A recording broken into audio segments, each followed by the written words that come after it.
Hello and welcome back to What's Next in Music 2023, and we have the next discussion, and we are going to be talking about the artist teams and how they help elevate artist brands. And we have 4 experts in the panel here today, and I'm going to waste no time and let them introduce themselves. So why don't we start with Aistė? This on, yeah. Hello, my name is Aistė Zabitaitė, and I work in a music company called the State 51 Conspiracy, which is based in London, and we have an office here in Vilnius, which is the one that I work in. And I worked in the music industry for quite a while. I think it's almost 10 years. Right now I do a lot of things with digital marketing. State 51 Conspiracy is also a label and a music distributor, so I get to work with a lot of artists and labels on all of those sides. So won't take more time and tell you more about the work later. Hi everyone, I'm Eglė. I run a music agency called Perspective Collective, and we basically work in 3 different ways in our agency. So we do the consulting part for the artists that need it. We do the project-based management stuff. So if artist comes with the release, we do the marketing for it, do the tour, and then just say goodbye till the next one. And we also do the 24/7 management stuff with the psychological help involved, I guess. all these things. So we mainly work with Lithuanian artists, but we also have some partners from abroad, Baltic partners. So we kind of promoting their shows here and their music here. So, yeah. Hello. Hi, I'm Brooke. I've done global communications, artists, PR my whole career. It sounds like I'm very old, but I've worked with indie artists and major label artists. I was in-house at Warner Records in Los Angeles for many years, also at Apple Music, building out their global comms and radio, and a lot of artists had their own radio shows. And I was at Live Nation for a while as well, and now I live in Denmark, and I have my own consulting business, where I work with several European festivals and export offices, and I'm happy to be here. Nice to meet you all. I'm Sean Preston. I work for Ninja Tune Records. They're an electronic label in London. I've been there for 13 years now, so I look after production, as I say, which is basically the point that the music is recorded in the studio, and obviously the artwork and the design and general campaign through to it being a record or a CD in a shop. So obviously there's a lot of working with artists, new artists and established artists. And obviously they are all very different in very interesting ways and very challenging ways as well. So just a pleasure to be here.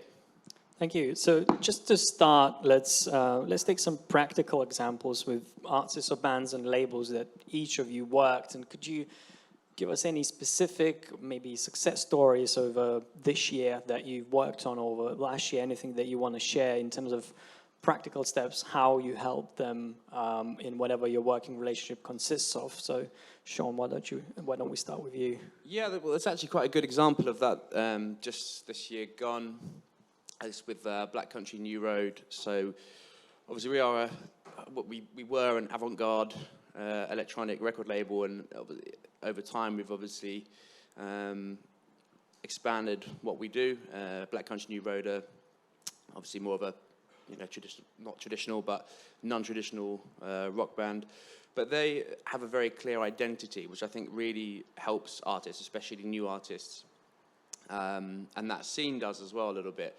But I think more importantly than that, with the second album, which as we all know can be quite difficult, they came to the campaign with like a clear idea of what they wanted that album to be, not just in sound, but the whole package. It's just sort of an uglier way to describe it, but the sort of the brand of that album is very clear. I think when an artist can have such a firm grasp of what they want to achieve with a record, how, not just again how it sounds, but how it looks, how it feels, how it's going to be embraced by their fans and new fans. It just really helps everyone on board create something that is going to resonate. So that's from the point of artwork with the designers through to what the packaging will be, you know, all these small things that on their own fairly insignificant, but together really create something like clear in the music buyer's mind. So I think coming into it with a good idea of what you want the record to do and to say is every bit as important now as, you know, how it sounds. It does sound like, from what you're saying, that they have a very clear vision of what they want to do. And how did you start working with them? How was the start of the relationship? Could you give us a bit more insight into that? Yeah, so obviously we had worked with them on the first album, and even that did have a clear identity as well. But I think that one of the important things an artist can do is be open with exactly what they want and expect from a piece of artwork, or what the record's going to sound like, or what color the Indies edition is going to be. All of these things, it's just about being as clear early on with what you want and have really good reasoning behind it. And I think with something like Black Country New Road, they were very, very clear as to what they wanted. They knew the artists that they wanted to work with. And there's a way to sort of promote that within the record label as well, to get everyone on board, which is really just to be passionate about it. If they've got the passion for all of those things, it's very, very easy as a record label or their manager or the designer to just, you know, take on board what they're saying and roll it out for them.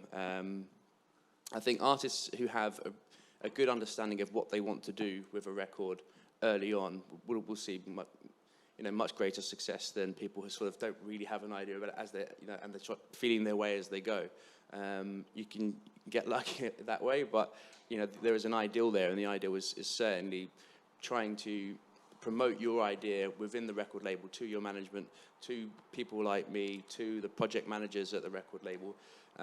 If you're having that communication and those conversations nice and early, I just think you're always going to end up in a good place, and that record did. That makes sense. And Brooke, over to you in terms of success stories and whatever you choose to talk about. It would be curious to hear whether the artist already had the vision or you helped them perhaps with their vision. I think it's been both, and I've worked with so many artists from all different levels that I was trying to pick one out of my head, but I think one of the most successful was I worked with WNIM, they're three sisters from LA. They're on tour with Taylor Swift right now. On their first couple of demos when they had never they'd played in the family band growing up in Los Angeles, but I had a conversation with them about, it helped that the demos were great, but it was about the different buckets of where we could put them. So it was not just straight music people, it was also, it also was because my friends at the New York Times or whoever I was chasing to get to a show. And that's a bit of a different situation because they grew up in LA, they had a lot of connections already. But I feel like when I'm working with a brand new artist, I have that first conversation with them. They have to kind of show that they've been doing the work for me to consider working with them, because you can't just take somebody from nothing. So if you have built a social media following, if you have a community or a network and you know your story, that's appealing to me as someone who's going out on the front lines to pitch you. And there are artists that have very clear visions of that, and then some that could use help with it, but are open to what are the other things you like besides music, because there are a lot of music outlets, but can we get you into another niche area where people will see you?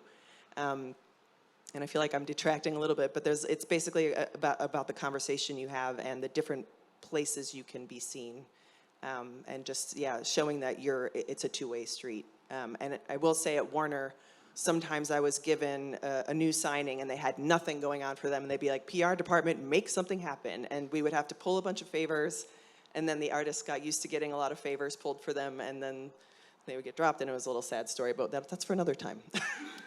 Right. Maybe for this panel.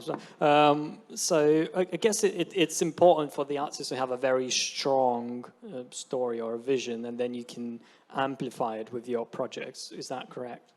Yeah, and even if, I think it's just, the story, and I know that that's hard, but I think you kind of know, if you feel really passionate about the music and that's what you want to talk about, that's fine too, because I've certainly worked with artists that were like an avant-garde piano player and they're like, I don't want to talk about my favorite jeans, and I'm like, I get that, like, let's talk about the like unique areas that, you know, we can place you.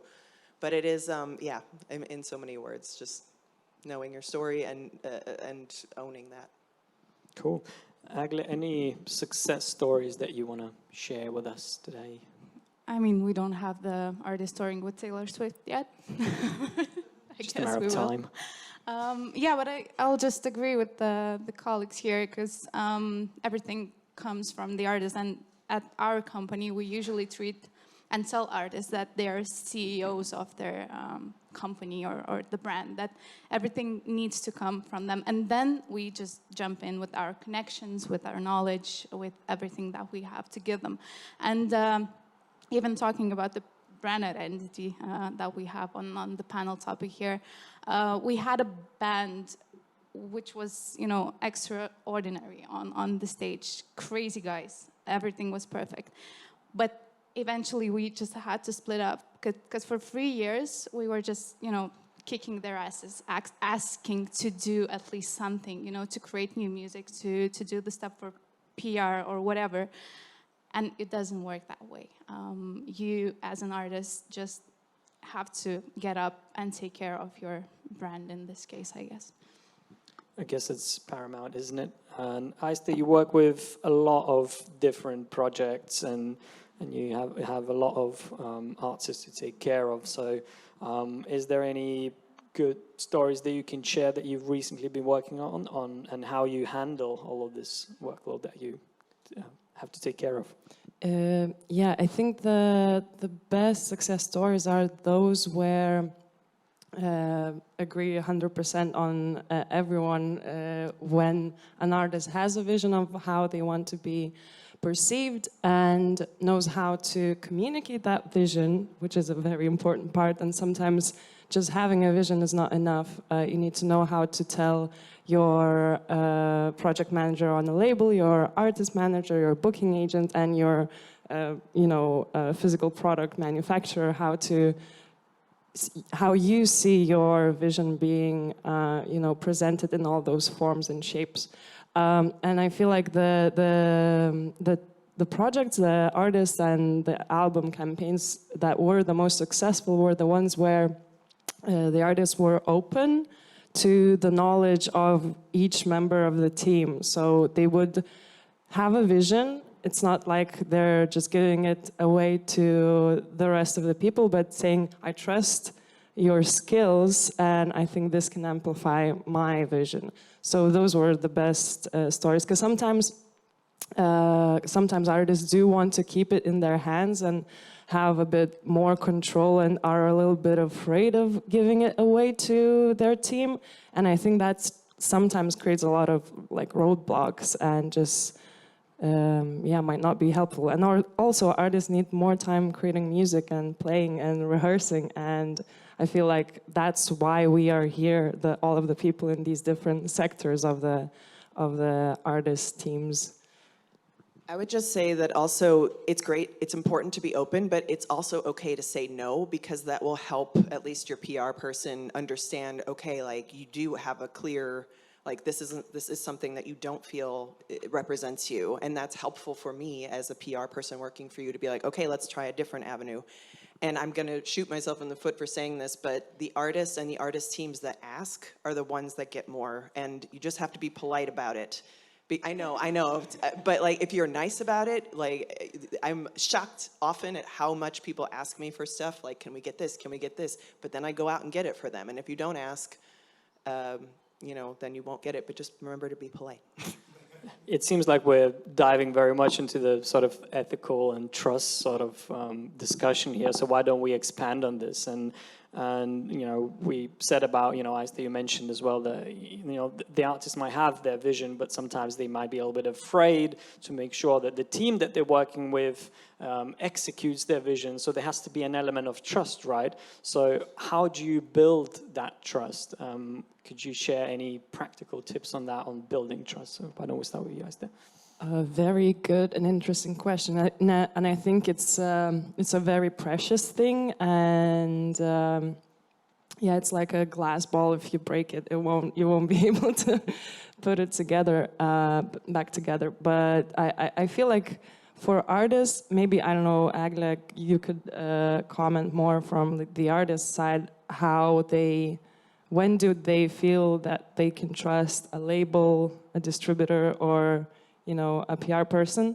But from my experience and what I've seen, I feel that even the artist roster that you have worked with is sort of like building trust. Then if you continue working on the projects with the same artists, with the same teams, that's sort of like a sign that people don't go away, don't run away, they come back, and that's a sign of trust with other teams. So sort of like peer validation, if you, yeah, something like that, I think is what artists look. It's a guess. I'm not like I'm commenting this from the other side, but yeah. But I feel these things are important for me at least.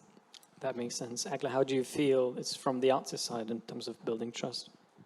I guess it starts with the simple as that, communication between you and the artist, and trust as well, and respect. I believe that's one of the key moments here, because you can go with your artist to a show, to a bar, discuss everything about your life or his or her life, and to be open about that side of your world. But when it comes to work, I need my artists to trust my decisions, and I need to trust them as a manager that they will do everything on their hands that they have to do to make the best product and to present it in the best way. So yeah, that's the key ones, I guess. That makes sense.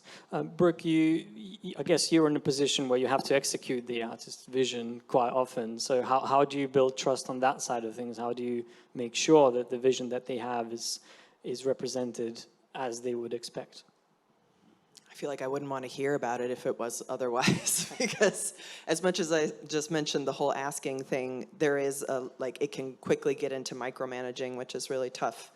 And so it is a give and take. And I often have had more issues with fallouts with artist teams, like an artist manager that felt like they needed to be the bad guy. And that's part of the job of an artist manager. I give everyone a lot of credit that's in that role, because you have to be good cop, bad cop. But I've been burned more by management that wasn't transparent about moving on to another agency, or, especially if you're passionate about your work, you are putting yourself out there and it's your life. And that's talking to what you said about respect. So, I mean, hopefully you have that built up where, you know that you're exactly what you're saying about this artist, because it will come back to you. And it's about also what you said about having your kind of badge of your roster, and having the pride as a PR person and like who you're working with, and like the fact that they stick around, and that's something you build over time. And you have to, execute on that vision and make sure that it's what the artist wants. And we're constantly dealing with potentially negative press, so how can we take some steps back and be reactive or prepared for something that may come? And I think a lot of people don't understand that PR is not just like getting an article. There's so much back planning. And I've been at so many, even places like Apple, a lot of people don't understand like the back planning involved in telling a story, in reacting because something may be coming, and that's all part of PR. And I think my mom doesn't even know what I do. She told the neighborhood that I write for Rolling Stone. So, I mean, but yeah. Yeah, I guess there's a lot of it dealing in negative things as they come in as well, right? And Sean, talking about practical things, let's say, you have to deliver the news that the maybe promo campaign is taking a bit longer and you have to postpone the release date, or some minor but important things for the artists because they might be buzzing about the release date. So how do you go about these things? How do you manage them whilst keeping the trust between yourself and the artist? But learning the hard way on that one. I think I was, when you first start with this sort of thing, you're probably quite eager to want to say yes to everything, to make everything work that you can. And I think over time, I've realized that being as grumpy as possible from the outset really works. No, but being as clear as possible, like setting those boundaries with artists and management teams and whoever else is involved, that, this isn't an exact science, certainly not production anyway. And that's not just the vinyl side of things, which is, of course, very difficult and challenging, but everything, the artwork, promotion, the campaign, the press side of it. There's so many things that obviously can go wrong along the way. And I think it's about being as clear as possible that these things do happen, and that you have everything in place to navigate into a better direction for the release, right? I think sometimes with artists, they probably come to the table and they think, right, great, it's all ready, let's go. We're going to hit the ground running. And of course, it doesn't always work like that. It takes real work and sometimes just a lot of time as well. So I've really tried to be as clear as possible without being grumpy about what they should expect from the next few months, the next 6 months, or even the next year. I think if you're having those conversations early on, they perhaps see the more human side of a record label or a pressing plant or a design team, and I think perhaps there's this idea that, especially for new artists, that when they come into music or come into record labels, that they really do think that it's going to be, that's it, it's good to go now, it's done. Whereas actually, a lot of the hard work has just started from the minute that they get signed. It's like, obviously it's been, I'm sure it'll be a long journey for them to have got to that stage, but it just continues. The work doesn't stop, and there are lots of people involved in trying to make it work. And it doesn't always work. You really underlined it with managing expectations, because that's on the team as well, and that's super important, and that should not go out without saying. It's not the, but yeah, I think we're kind of all saying that in different ways, but that's the best way of saying it. That makes sense. And we talked a bit about artists and how they're approaching you with their ideas. And to dive into this a little bit, let's say there's an artist and they're looking for a team. Either they want to add more members to the team in terms of adding a PR agency, or are looking for a new label, having previously released somewhere. So how do you come into contact with new artists? Are you proactively looking for them, or are they looking for you? So question for everyone, really. Whoever wants to start, please go ahead. Sure. I mean, I can kick off with this. Obviously, we have a large A&R team that's that will actively seek new artists, of course. But then we also work with lots of management agencies as well, and they'll often bring new things to the table. The other side of what we do now is we have lots of different record labels, sub-labels, so they're managed by their own people out there. We have Brainfeeder in LA, we have Counter Records, we have Big Data, which is still predominantly UK stuff, takes a risk. And all of those things, all of those different labels are looking for different sorts of artists. So we just have as many different feelers out there as possible now. But we do still have, there's still the days are gone of people sending demo CDs, obviously, but there's still a little bit of that. There's still I was about to ask about the balance between you getting demos out of nowhere and actually releasing artists that an artist manager recommended. So what's the rough current balance, would you say? We're always going to favour, as Brooke touched on earlier on, the artists who have established a path for themselves already. There's something in that shows they're dedicated, they're passionate, they know the game. They might not know it inside out, and that's what a record label is for or a PR company is for, but we'll always favour artists who have that route. And obviously, the business side of it, a sales history. But it doesn't mean that we won't take a risk. Of course, like we have to as a record label. We can't just constantly churn out something that's already happening. That doesn't really serve us, as a record label and having our own identity. So there is still an element of finding someone and taking them, I guess, from relative nothing to trying to make that work. That makes sense. And Brooke, in your field, is it that you have to say, okay, this is a campaign that I want to work on, or you know, have to filter out and say, you know, these artists have their vision, and maybe I prefer working on these, or so do artists come to you more, or do you also reach out to artists and say like, oh, I like this artist, and I would actually do a good job for you?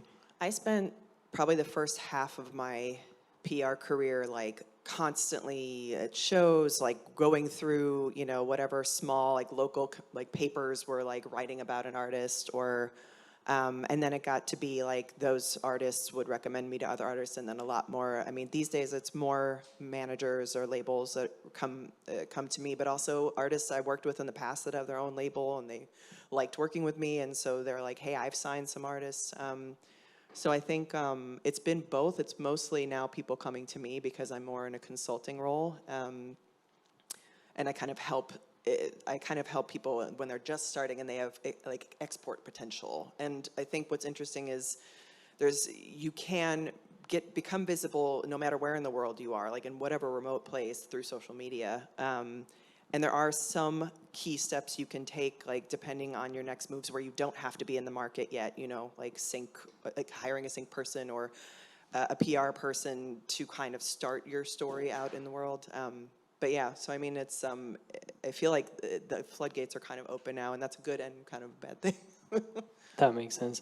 And Eglė, where do you find any new talented artists or bands to work with, or do they find you? In the most unexpected places in the world. But yeah, I guess for a while now we have a luxury to choose from the pool of artists that want to work with us, which is very nice for us as a company. Yeah, I mean, we go to the shows all the time. We look for the artists that are interesting, that need help in any way, just to make their music heard. Even me myself with a mostly marketing background, I look at the artists' socials that are releasing amazing music, but they're not doing that great on the media. And I am keen to help them with that, you know. But yeah, for a while now, it's artists coming to us, as we are mostly working with the alternative music scene. Artists there talk. I mean, small acts, especially between themselves, they're looking for people to help them, to support them. And basically, that's how all the acts that we work with right now came to us, through someone hearing from someone that we do a good job, I guess. Right, word of mouth. And Aistė, you have a lot of artists that I guess you can choose to work with or have your preferences, but also perhaps some of the artists also try and get in touch with you proactively to say, like, can you help with my release or with my album? So which side is more, do you think, do they get in touch with you more and you say, I want to work with them? Or do you proactively look at the pool of artists that you can work with and make a decision to put your effort and heart into the project? I'm in a very lovely and interesting position where I'm between London and Vilnius. So as a label which is most of the team is based in London, so there is an sort of A&R activity happening within the whole team. It's not that we have one person who would be doing that. And because I'm based in Vilnius, I'm sort of like the A&R eye for this part of the world. So whenever there's something really interesting, culturally significant, I would bring it up to the team's attention, because otherwise it might not get to them. so that's a little that's part of it. And then on the distribution side of things, also because I feel like there's not. Are there any other distributors that are based in Vilnius? I don't think. So. Yeah, I think there are some that have their representatives here. Yeah, but from that the side, point is still the same. I feel like being here as an actual human being and working with some really nice artists, they just recommend us as a partner to other people who are working. So I've been in a position where someone just gives me a call and says, like, I know you work with this and this. I have this album. How can you help? And then you just see where the artist is. Do they really understand the amount of work there is to put into it? And then you kind of try to recommend best ways to go about it. So yeah, I don't know. It's just like sort of 50-50. You had also asked, and I don't think we answered, but like, what is it that, well, I think some of us did. I did not answer. You know, like what makes you take on an artist as part of that? And I have definitely taken on artists where maybe the genre was not my preferred genre of music, but I thought I could sell the story because the story was that good. And then I'm very honest in the way that I approach journalists, because they'll know me, and I'll be like, this isn't my thing, but I think you would like it, and here's the story. And so I think if you act honestly in that way, like, I've definitely been way excited about stuff I never thought I would be into just because the story was that good. So It's all about the story, isn't it? what? Yeah, It's all about the artist yes, story, yes. And we discussed a little bit, you know, with when the artists approach your teams to work with, and when do you approach them, and is there a right size artist to start looking for a team? There's a big DIY culture at the moment that's going about, so you can record the song yourself, you can market, there's tools, you can distribute it, you can monetize it, there's a whole set of tools for the DIY culture, and artists can reach a certain level individually. So what would you say would be the right time for an artist to start looking for a team to help them in whatever field they need help? Why don't we start with Sean? So obviously I really only interact with artists at the point of them, you know, having made that decision. And I think the ones that, those who have made the right decision, I should say, are the ones that have created a small team around them initially. I think the step up from doing everything on your own to being with a record label is too much of a culture shock. But you know, it's not a hard rule. Of course, there are exceptions, but I certainly think that for one, obviously having, you know, a manager is key before you start to think about other things. But also just, you know, even if you're not signed with a PR company, or you haven't got into the world of what your image is, your presence is, your social media presence is, having conversations with companies who do that sort of thing, even if you don't end up signing with them or agreeing to work with them, it just gives you a feel for what is going to be expected of you if you do make that step to sign with a company or sign with a record label, or, you know, any step up into sort of divorcing ownership and control and actually signing essentially half of what you do to someone else. You know, it is a huge step, and it really does mean that you're going to have to change a lot of what you do and probably take on things you didn't think you'd ever have to do. So just some amount of working with people initially, testing the water, I think is huge and really benefits long term. And you mentioned artist managers. Do you think that's the sort of first team member that the artists should be looking for when they start looking for a team? I think just, you know, even in the past when we, you know, obviously we work with managers who manage lots of different artists. That's their job. That's what they've always done. You know, that works really well, of course. But even if you have someone who it's perhaps someone that you know initially, and that doesn't always work out long term, but just in the initial phase, if it's, you know, a friend that you've been doing some music with, your mum, honestly, you know, sometimes it is as simple as that. Someone to sort of bounce things off a little bit, and that you have this idea that you have to work with somebody else. And they might have their own opinions. And of course, you know, if it was my mum, she would mainly be wrong all the time. But I would still have to listen to those opinions, right, and take them on board and think about things in a different way.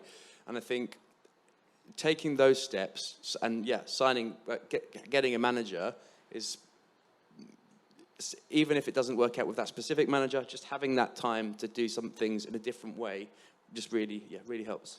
This makes sense. This reminded me, actually, there's this artist, Oliver Heldens, for someone who might have heard him. There's a lot of his tracks played on the radio and everything, and he was playing in Lithuania this summer in one of the festivals. I think he was highlighting it with a couple of other people. And he actually said that it's his mum who does his accounting for him still. So that's a Yeah, a I mean, I story too. can't say the actual name, but very, very, very, very, very big US artist has her mum working with her on certain things.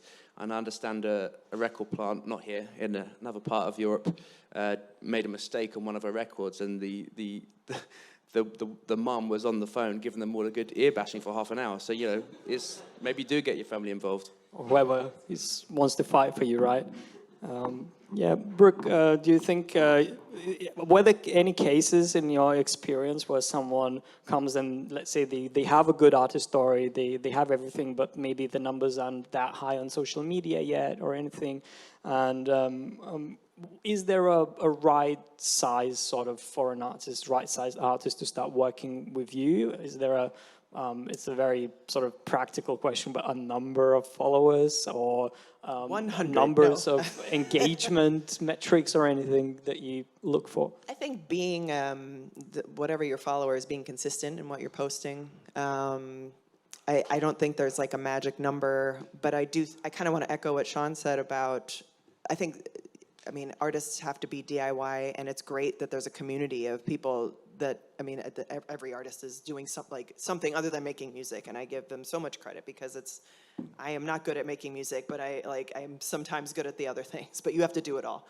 But at some point, you do have to figure out how to elevate your skills, and that is through maybe a conversation that may go somewhere or may not. I was talking to an artist in Greenland the other day, and she was saying that everyone does their own thing, but at some point there's not that much to learn from each other at the end of the day because there's not someone to help them like think about the other things outside of the box.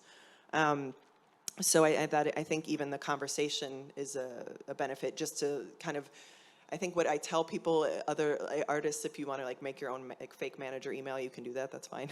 People do that, and approach different companies, but if there's artists you like, that you see getting a lot of great media attention, then figure out who represents them, and then go to those people and have conversations with them, and then just see and try and understand what maybe what's missing, what could be done better.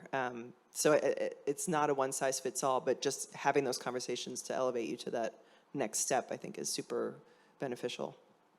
Cool. And Eglė, you work with a lot of young bands. So would you say, again, is there a right size sort of band to start looking for an artist team?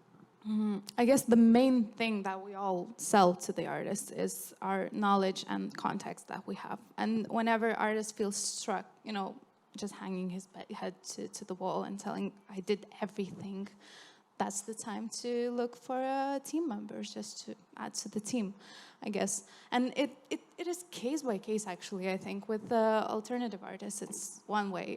With pop artists, you just can have good looks, a pretty nice voice, charisma. You can go to the big guys in the music industry, ask them for money, they will invest in you and make you a star.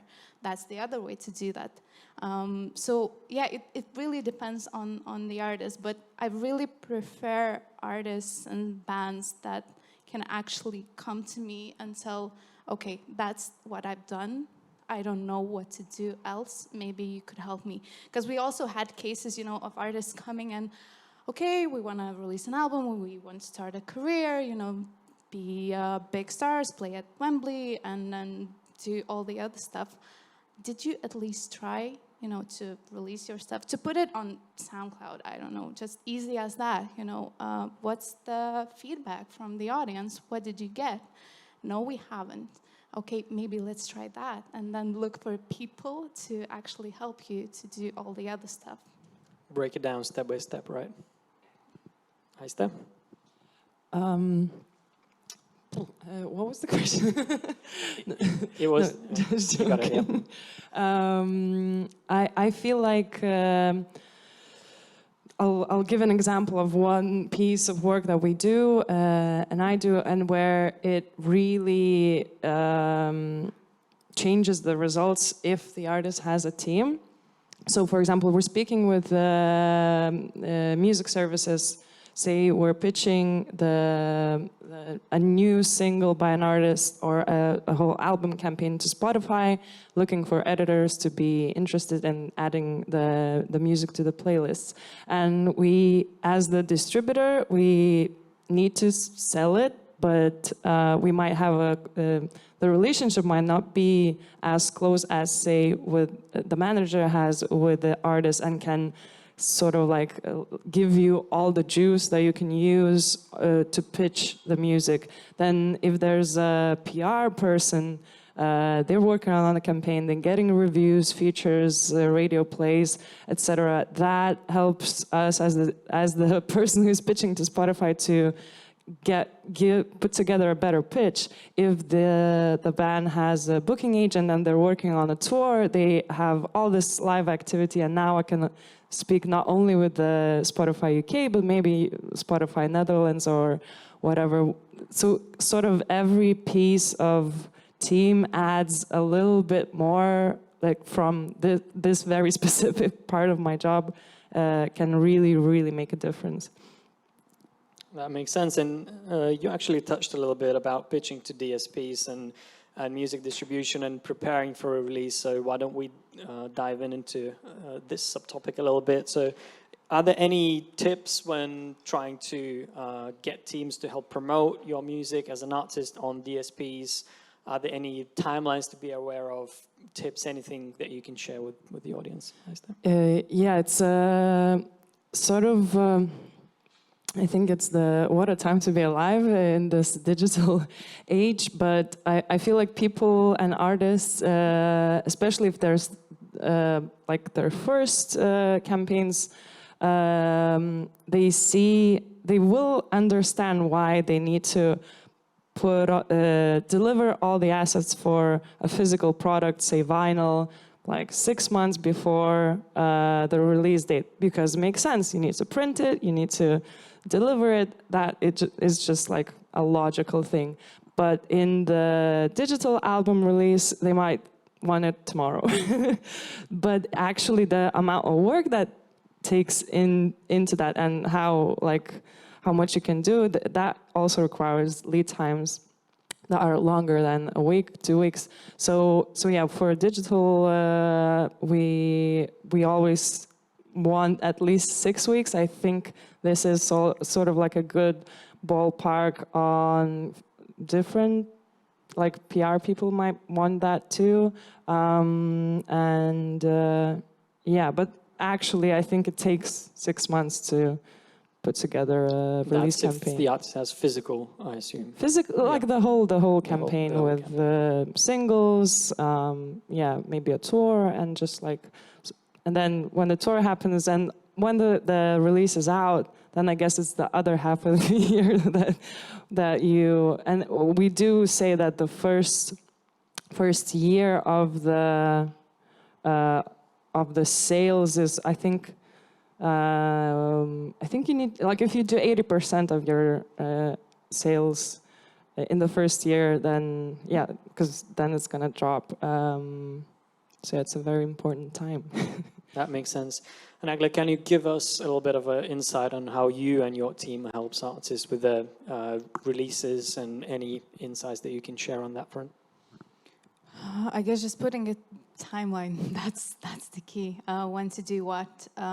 We usually ask artists to provide us with the final releases before we even, sit down together to get a plan on what we will do with that release. Very smart.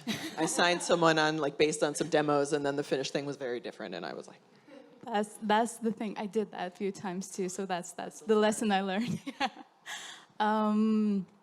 So yeah, that's basically it. We hear the music, we sit down, we plan what do we need for this release. Is it enough, to get my contacts out of the pocket and use those people that I know just to promote release, to book a tour and do something? Or is this release on a bigger scale this time? Do we need a PR person, or do we need a booker in different countries, or whatever?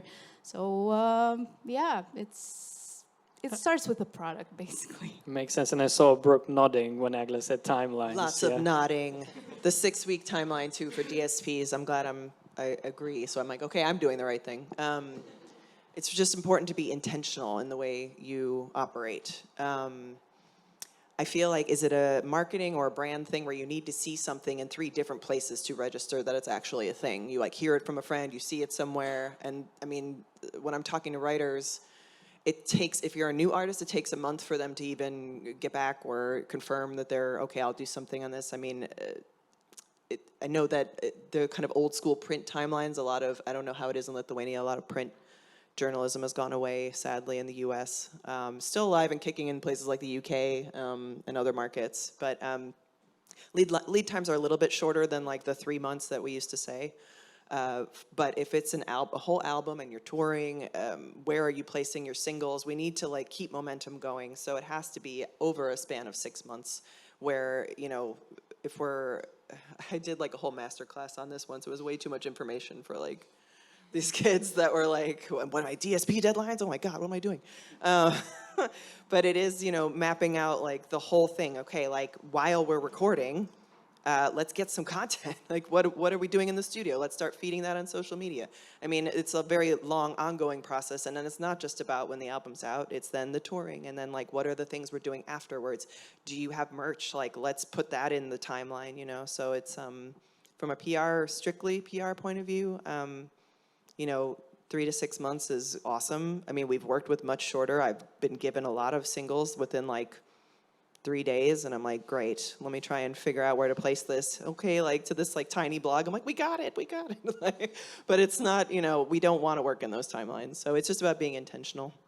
And to add on exactly this point, I think everything is possible. You can do a lot of things very quickly, but it's just like a matter of respect to those people that you're asking to do this. Because this means like if you're asking something you need to be done in like a day, 2, 3, or a week, it means the person who you're asking to needs to drop everything he's been working on just to concentrate on you. So that must be a very trustful relationship. Trust comes from both sides, as we discussed at the start, yeah. Just to add, I guess it's always good to ask the artist how much did he spend time on making this release happen, and then just to ask for a half of that time to do our job. That's the case. I always use that question when they ask to release the single tomorrow or something like that. Right.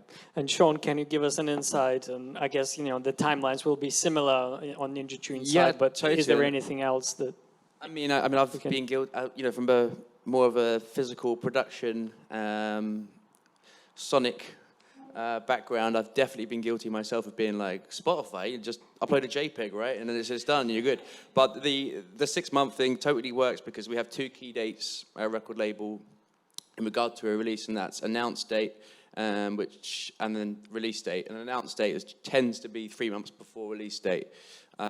So that's really, we've got 3 months of working before we even get to announce. So the point that people are hearing about it for the first time, obviously there's been 3 months of work going into it to make everything, get everything on the same page. So the understanding, as I say, that it's a constant, you know, there's obviously at a record label or anywhere, there's constantly trying to do this same project right over and over again, and it all overlaps. So you're never going to, the idea of, and it happens often, but the idea of wanting something out straight away, just think about the common sense side of it, that then you'd be scrapping for what to do with everything. There's no plan in place, there's no campaign. You're just doing it on the fly, and it's never going to work that way any more than it would do if you just did that with the recording of it.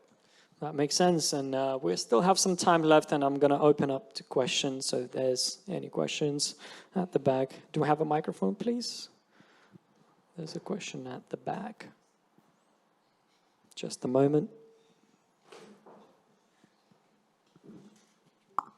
Hi, thank you. A question for Brooke and Sean, I think. Do you ever get, and what do you do when that happens? Do you ever get stuck in your local market bubble in terms of PR? Because that happens a lot in Lithuania because it's such a small market in general. We do have our partners of, you know, marketing and whatever, and then you always get to them when it's relevant with your releases, with your bands that you represent. So if you get to that kind of wall, do you go out of your way and find new partners in a very short time sometimes? What do you do? I've definitely had to be the de facto UK or German PR or French PR, and that's to varying degrees of success because I don't have an established relationship, but I do. I mean, the US is so big that you could spend your whole time doing that, but I never wanted to be just a US PR person. I was always doing a lot with European acts and kind of global outlets, but I think language can be an issue. It's very hard for me to pitch Spanish language stuff. And I've been asked to do that. I had to basically do all of our country PR at Apple Music, with these various markets we weren't in yet. And so, I mean, I think it's important to keep in mind that if it's not your expertise, that maybe that PR person has a network where they can reach out to their person who is the UK expert, who is the other. I mean, I've done it, and it's I'm maybe I'm an outlier. What do you think, Sean? Yeah, I mean, it's very difficult from, I guess, our point of view in that London is giant, right? So in terms of just talking about local PR, I mean, it's such a large place that it actually works quite well to do that. But we have, in terms of global markets and what we do elsewhere, it's also always just sort of. It's a bit like the identity and the image of the record, right? It's like, what is that artist? What do they do? Where is that big? And it's like, there are certain acts that we realize this is the kind of stuff that's going off quite a lot at the moment in the Australian market, Japanese market. And we try to focus our campaign in that direction. And as you say, when it comes to different languages, that's always difficult, right? So just having the right people in those places to make that work and running things by them. Obviously, our Japanese distributor, for example, is very, very aware of what their market wants and needs and craves. Just having conversations with those markets to try and work out a way forward to make the campaign work where we want it to. Makes sense. Any more questions? Raise your hand. Yeah. So in the meantime, we talked a bit about the expectations and how important it is to manage the expectations from your side working with the artists, and we talked about trust. So how is it from the artist side in terms of what they can expect working with the teams that you work within? And we talked a lot about timelines. Is there anything else that the artists should expect that they might get or might not get, and where they need to do work and where you do work? Can you expand on this, on the artists' expectations? Sometimes they might get a lot of no's from us, I guess, and just the thing that I would say, just don't be scared to get a no from your manager, for example, or for any person in your team. Because we always, after saying no, we always come with this suggestion what to do to make it better. So, expect the work ethics, the timelines, and no's, I guess. That makes sense. I think opposite to that is yeses. No. I think all the years I was doing indie PR and even at Warner, I was doing more than PR because you kind of have to if you're going to survive in this business as an indie PR person. So I would be putting together kind of brand partnerships or acoustic gigs or, you name it. And then a lot of PR people are pitching playlists too if you don't have your distribution set. But that was in the list of favors that we would pull for those artists I mentioned at Warner and any other artists that would come through. Is it's not just limited to here's your print piece that we got you, and it is also it can be radio, it can be all kinds of other things. So it also other places are very rigid also in how they divide that work too. So it is it is a conversation, and also to add to the confusion, the individuals at PR agencies.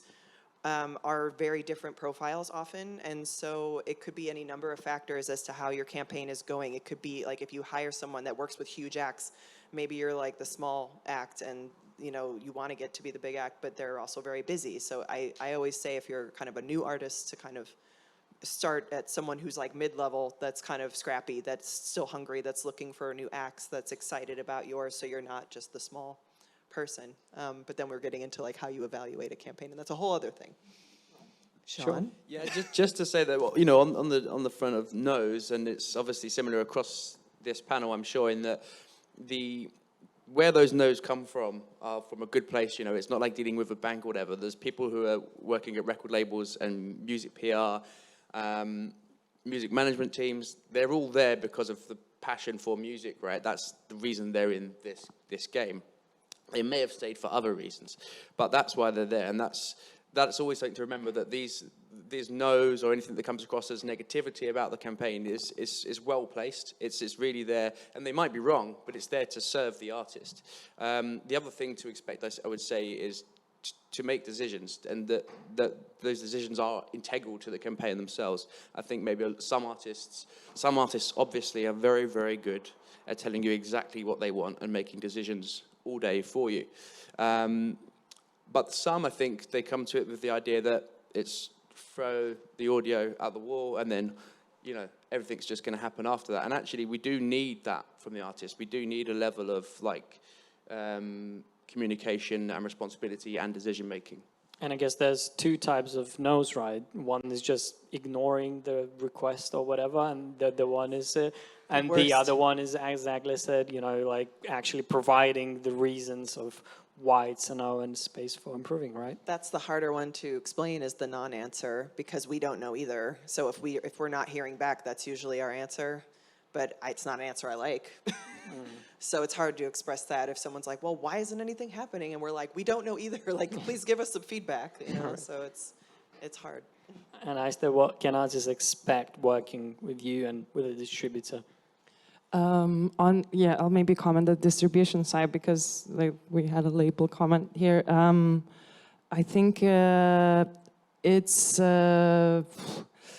actually I want to say what managing expectations in general in this job is very important thing, and just knowing that all the activity that the artist is doing is helping the distributor to do a good job on promoting and pitching the music, and that maybe it's sometimes I feel like artists come with an expectation, this is such a good track, just pitch it, but it's like that is the most important thing, but then there's all those elements, and I feel like just doing the pitch is just like 1/5 of the job, but informing the distributor from all the other teams that I mentioned, like booking, so live activity, PR, press, radio, and all that, and just your general identity, vision, story.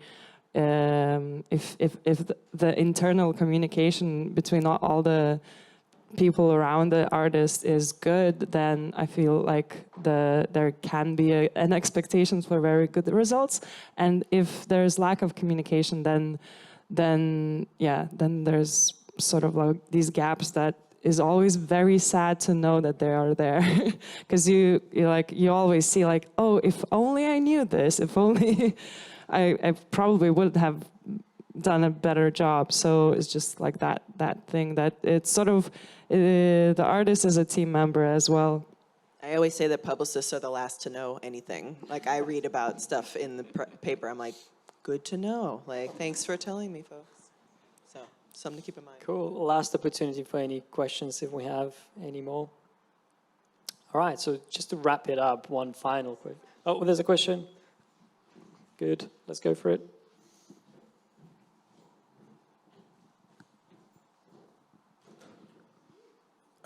I wanted to ask Brooke a question about Haim, and when you first started working with them, and then you see like later on how great they are with their image and their music, and they just like really, when they get to a festival, they really take the stage so well.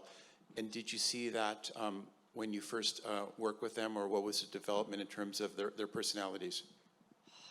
Well, that's the thing, is that they are jam-packed with personality, and they know everybody just from growing up in LA, but that's one of the appealing things. So we kind of broke them in Europe first, getting them in the right festivals. Like, it was basically me and the manager, who was a friend of mine. And I just went to different areas of the media world. I went to straight music, I went to, fashion, lifestyle. I think sometimes it's easier to work with women artists because you can have that kind of lifestyle angle that's harder for like a dude rock band sometimes. But they just had so much going for them and so much personality and so much in their live show. So it was getting people out to those shows. And then, those 3 demo songs just took off, and it became like a crazy thing. And then I remember their Coachella write-up, when they played Coachella eventually, it was like, and everyone in the audience was dressed like Haim. And I'm like, that's great PR that I did not get, because they just look like California girls, but somehow the story was reversed, that like everyone looked like them, which was not true, but a great PR story.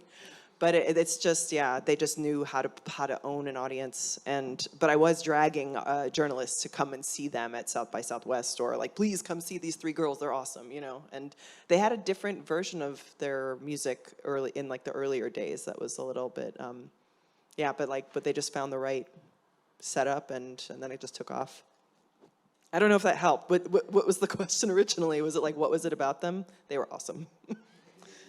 Yeah, I mean, it must be amazing when you could get a demo like that and see it's amazing, and then tell other people it's amazing, and then eventually the world That's agrees with lucky. you. That was probably my favorite thing that ever happened to me in my career. Also being here. I really am, seriously, it's nice to meet you all. And it's a perfect note to wrap up. On that, a round of applause for our panelists. Thank you so much for attending as well.